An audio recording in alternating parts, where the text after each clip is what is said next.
same time, across 6 continents, whatever the weather.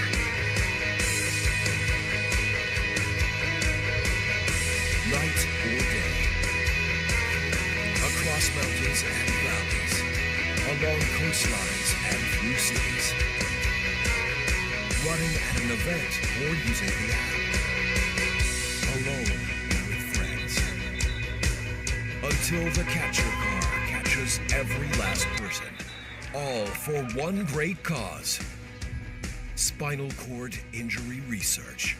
Running until we find a cure for spinal cord injury.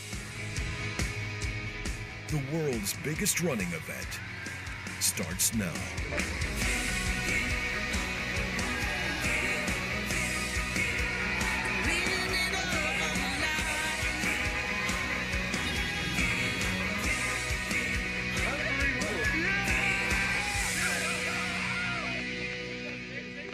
Seconds left, and we are counting down.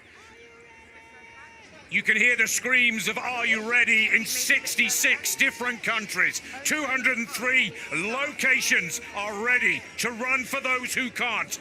This is the 2018 Wings for Life World Run. The USA, Norway, Sweden, Korea, Taiwan, Germany, Belgium, they are all ready for the get-go. And we are off! Wings for Life World Run 2018 is away and is running. And our 5th birthday celebrates with over 100,000 participants across the globe. Running for those who can't, and the Wings for Life World Run is up and away. And the whole concept, Nick, is just genius. Let's just establish that for those who have just joined us in this coverage in the last few minutes. The athletes set off now. They have a half-hour running before a catcher car sets up behind them, and that gradually accelerates. Indeed. David Kaya is a Georgian racing driver, European Touring Car Cup champion, and he is preparing various celebrity catcher car moments away. Christina Sura, my apologies, another female catcher car driver, born in Switzerland but a TV host in Germany, is ready. And the catcher cars are away.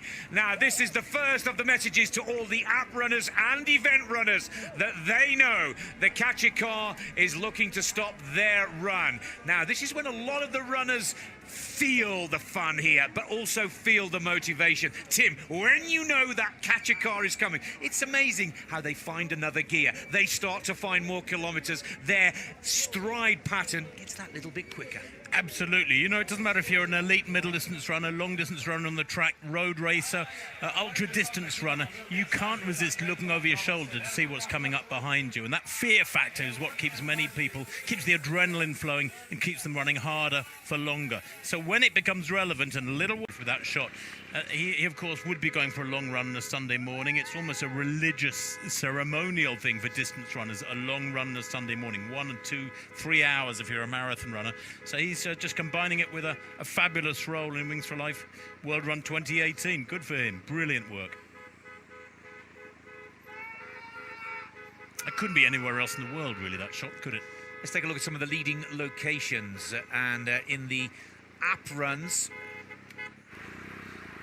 it looks like Pretoria, Maribor in Slovenia, of course, Sunrise, and Vienna. From our computer screens here, we have Kerstin Berch of Germany and Christoph Berger of Austria in positions 1 and 2 in the app run. Yeah, the Pretoria athlete, I think, is Atma Mutsobamba, who we saw an hour or so ago tanking along. Who are achieving good distances. We're going to start looking at some of the leaders, Tim, but those amateur runners behind have had a very good day so far. They've had a brilliant day. I mean, all of them who have already been taken out of the race, and the nearly 3,500 still in there. Don't let's forget that José Eraldo de Lima here, as we see him in Brazil. Don't let's forget that the catch car will accelerate in just over 10 minutes' time, and that number will continue to drop pretty quickly, that 3337 at the top of the screen.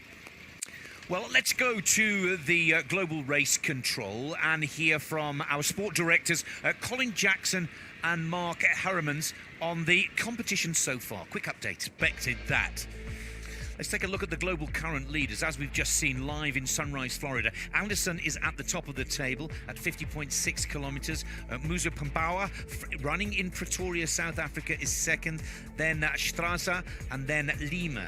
Solblom, running in Sweden. Valner is sixth.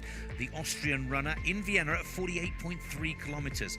Karl Aumeier, then Nojinski, and Cherbukin, and Mikkel Kleis, another app runner in Denmark, gets into the top 10 of the global ranking. But it is Aaron Anderson.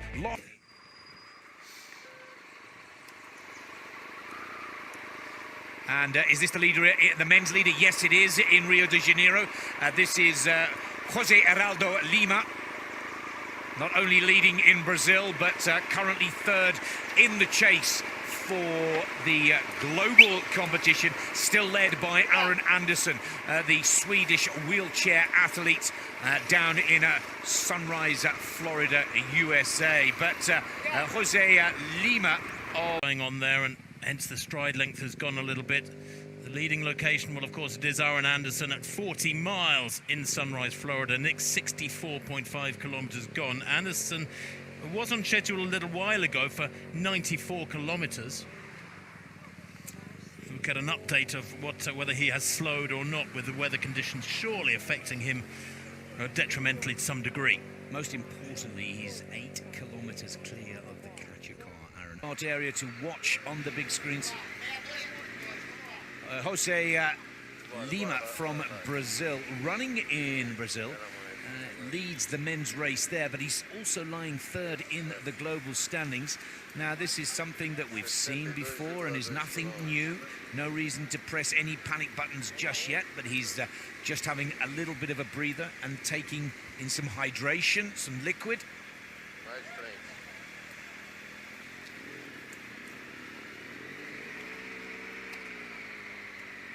Now, the catcher car is at 59.5 kilometers now. 29 runners left in the race.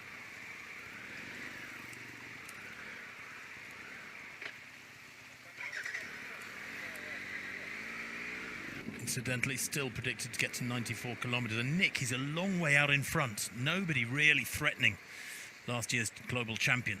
Lima is still walking here, Tim. This is the second time we've come back to Rio de Janeiro to see Lima still not getting back into that rhythm of the running. Is it fair to say his race may be over and he's just waiting for the catcher car, or is this something that the ultra in the zone? Now he gets it. And I think that walking in Rio de Janeiro in Brazil, this is José Lima. He's been walking, he's got a bout of the cramps here, Tim. We can see in his right leg. Yeah, I experienced that in my first marathon many years ago in New York, Nick. There's nothing you can do about it. It's like the bottom half of your body and the top half of your body are totally dissociated. You feel fine from the waist up and from the waist down. It's very difficult when those cramps set in. José Lima just now almost grinding to a halt in Rio. And he is the winner with 39.5 miles of the Brazilian race, the Rio race. 63.7 kilometers. And he's beaten Olszewski, one of the pre-race favourites here. Olszewski out at 47 kilometres. That was one of the big surprises of the men's run in Rio. Olszewski never getting into the chase, but congratulations to Lima with the win here in Brazil. That is what you call